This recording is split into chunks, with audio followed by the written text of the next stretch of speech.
Types हैं और हम तो कह रहे हैं कि अगर आप लोगों के पास इस तरह के क्वेश्चन आ जाए कि x plus a, x plus b, x plus c, x plus d equal to k, इस फॉर्म में क्वेश्चन आ जाए तो फिर आप लोगों ने इसको किस तरह सॉल्व करना है। अब इस तरह के क्वेश्चन जो है क्लास 9 में हमने पढ़ा था, यहाँ पर क्या था, एक्सप्रेशन था, यानी ये नहीं था, इक्वेशन नहीं था, एक्सप्रेशन था और हम उसको सॉल्व करते थे, याद है। तो ये क्वेश्चन उसी तरह है, लेकिन इस क्वेश्चन में और इसमें फर्क क्या है कि ये इक्वेशन है, वहाँ पर हम क्या डिस्कस कर रहे थे, वो एक्सप्रेशन था। तो अब इस क्वेश्चन को जब आप लोग सोल्व करते तो इसकी वैल्यू भी x को भी हम फाइंड नहीं कर सकते, क्यों, क्योंकि तो किस तरह हम फाइंड करेंगे, तो पहले आप लोगों ने इसको क्वाड्रेटिक इक्वेशन फॉर्म में कन्वर्ट करना है। क्वाड्रेटिक इक्वेशन फॉर्म में कन्वर्ट करने के लिए आप लोगों ने इसको अरेंज करना है, रीअरेंज करना है। किस तरह इस क्वेश्चन को अरेंज करोगे, अगर मैं आप लोग किस तरह पता लगेगा कि मैं इस दोनों टर्म्स को मल्टीप्लाई करूँ, इस दोनों टर्म्स को मल्टीप्लाई करूँ, इस दोनों टर्म्स से मल्टीप्लाई करूँ, और मैं क्यों दो टर्म्स को मल्टीप्लाई करता हूँ, इस तरह का मैं अभी आप लोगों को आंसर दूंगा।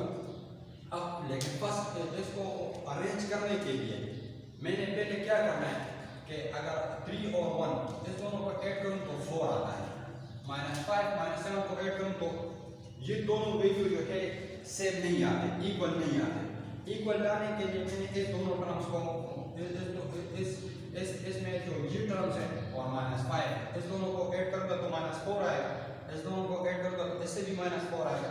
तो मुझे पहले क्या चाहिए, मुझे पहले चाहिए कि मैं इस दोनों टर्म को और इस दोनों टर्म को मल्टीप्लाई करूँगा, क्यों मैं ये अरेंज करूँगा, इसका आंसर मैं अभी आप लोगों को दूंगा। तो अब देखो 1 - 5 इक्वल 3 - 7, तो इससे क्या आता है -4, इससे क्या आता है -4। तो इसका मतलब है कि इस दोनों को मैंने मल्टीप्लाई करना है और इस दोनों को मैंने मल्टीप्लाई करना है। तो अब देखो, अब इसके बाद इसको अरेंज करता हूँ, तो यहाँ पर क्या आएगा x प्लस 1 और इसके साथ मल्टीप्लिकेशन में कौन सा लिखूंगा, x - 5। इसके बाद लिखूंगा कि x प्लस 3 और इसके बाद मल्टीप्लिकेशन में x - 7 इक्वल टू 192, सही। अच्छा, फिर इसके बाद नेक्स्ट टर्म क्या होगा, इस दोनों को मल्टीप्लाई करो, इस दोनों को मल्टीप्लाई करो, इस दोनों को जब मल्टीप्लाई करूंगा तो ये क्या आएगा x स्क्वायर और फिर इसके बाद -5x, फिर प्लस x, फिर इसके बाद -5 और फिर इसके बाद ये दोनों मल्टीप्लाई करूंगा, यहाँ पर आएगा x स्क्वायर -7x, फिर इसके बाद प्लस 3x, फिर इसके बाद -21 और इसके बाद 192। इस दोनों को ऐड करो तो क्या आता है, इस दोनों को जब ऐड करूंगा तो क्या आएगा x स्क्वायर -4x -5 ये आ जाएगा। फिर इसके बाद ये क्या आएगा x स्क्वायर -4x -21 और इसके बाद 192, सही। अच्छा, अब देखो मैंने इसको आप लोगों के ध्यान में क्वेश्चन आएगा कि ये क्यों अरेंज करते हैं, इसलिए अरेंज करते हैं कि यहाँ पर x square -4y, x square -4y ये हमारे पास क्या आ जाए, लाइक टर्म आ जाए।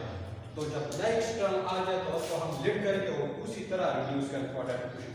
अगर ये टर्म्स आप लोगों के पास लाइक ना आया, इसको आप लोगों ने अरेंज नहीं किया तो ये लिंक हो जाएगा और सॉल्व नहीं होगा और आप लोगों के पास इसमें x का वैल्यू नहीं आएगी, सही है, फिर आपको कंफ्यूज होंगे। तो पहले आप लोगों ने क्या करा, इसको अरेंज करना है ताकि इस टर्म्स का आंसर जो है वो सेम आ जाए, क्यों, क्योंकि यहाँ पर मेरे पास दो लाइक टर्म बन जाए। तो अब यहाँ पर मैं क्या करूँगा, मैं लिखूंगा कि let y equal x square -4x। तो यहाँ पर मैंने क्या किया कि x स्क्वायर -4x की जगह मैं क्या करूँगा y, तो यहाँ पर क्या आएगा y -5, फिर इसके बाद y -21, फिर इसके बाद 192। अब दोनों अब जो है आप इसको जब मल्टीप्लाई करते हैं तो आप लोग के पास सिंपल क्वाड्रेटिक इक्वेशन बनेगा। तो आप देखो अब यहाँ पर क्या आएगा y स्क्वायर -21y, y को इसके साथ मल्टीप्लाई किया, y को इसके साथ, अब ये दोनों तो -5y और माइनस प्लस 21 मल्टीप्लाई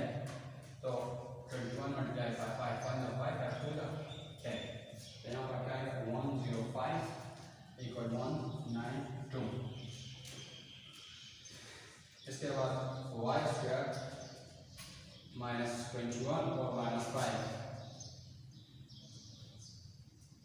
-26 y और फिर प्लस 105 -192 इक्वल टू 0। 105 से 192 चला जाए तो क्या रहेगा?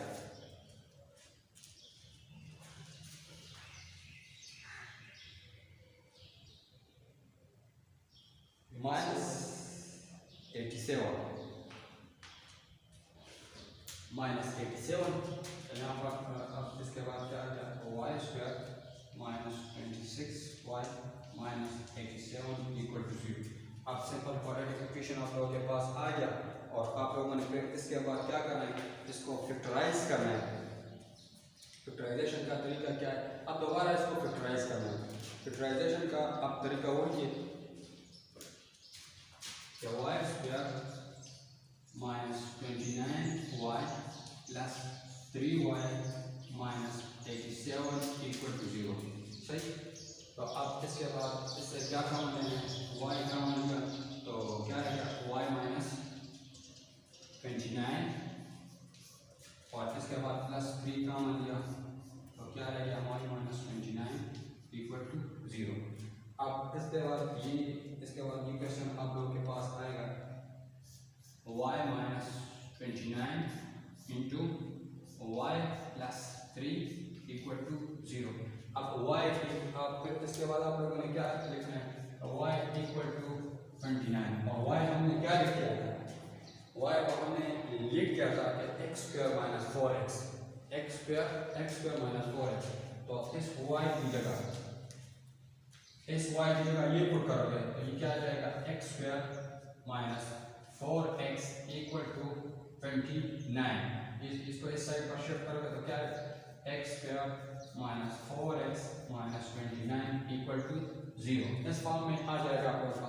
फिर आप लोगों ने दोबारा क्वाड्रेटिक इक्वेशन बन गया, दोबारा सॉल्व करोगे तो एक x की वैल्यू आ जाएगी। फिर y प्लस 3 को आप लोगों ने लेट करना है। इसको सॉल्व करोगे तो इसके बाद y इक्वल टू -3 और दोबारा y की वैल्यू पुट करोगे वो क्या है? x square minus 4x equal to -3। दूसरी साइड पर शिफ्ट करोगे तो x square minus 4x plus 3 equal to 0। तो ये भी आप लोगों के पास है क्वाड्रेटिक इक्वेशन, ये आप लोगों के पास क्वाड्रेटिक इक्वेशन है। दोनों को सॉल्व करोगे तो आप लोगों के पास x की वैल्यू आ जाएगी। इस तरह आप लोगों ने इसको जिस तरह आपने इससे फिर एक क्वाड्रेटिक इक्वेशन फॉर्म में इसको कन्वर्ट करते थे और फिर इसके बाद आप फैक्टराइज या क्वाड्रेटिक फार्मूले के जरिए इसको सॉल्व करते थे। इसी तरह यहाँ पर भी आप लोगों ने क्या करना है? इसको क्वाड्रेटिक फार्मूले के जरिए आप लोगों ने सॉल्व करना है दोनों को। और जो क्वाड्रेटिक फार्मूले के जरिए सॉल्व करो तो x की वैल्यू आएगी आप लोगों के पास और इस तरह आप लोगों ने इस क्वेश्चन को सॉल्व करना है। फिर भी इसमें अगर कोई मसला हुआ तो आप लोग इसके बारे में पूछ सकते हो। चलो ओके। और इससे ये जो है ये एक्सरसाइज 1.3 इसके साथ ये खत्म हो गया। नेक्स्ट जो है हम इसके बाद नेक्स्ट एक्सरसाइज हम स्टार्ट करेंगे जो कि 1.4 है। सही। तो इंशाल्लाह नेक्स्ट हम 1.4 स्टार्ट करेंगे। इस क्वेश्चन में या नेक्स्ट एक्सरसाइज में आप लोगों को कोई मसला हुआ तो आप लोग पूछ सकते हैं।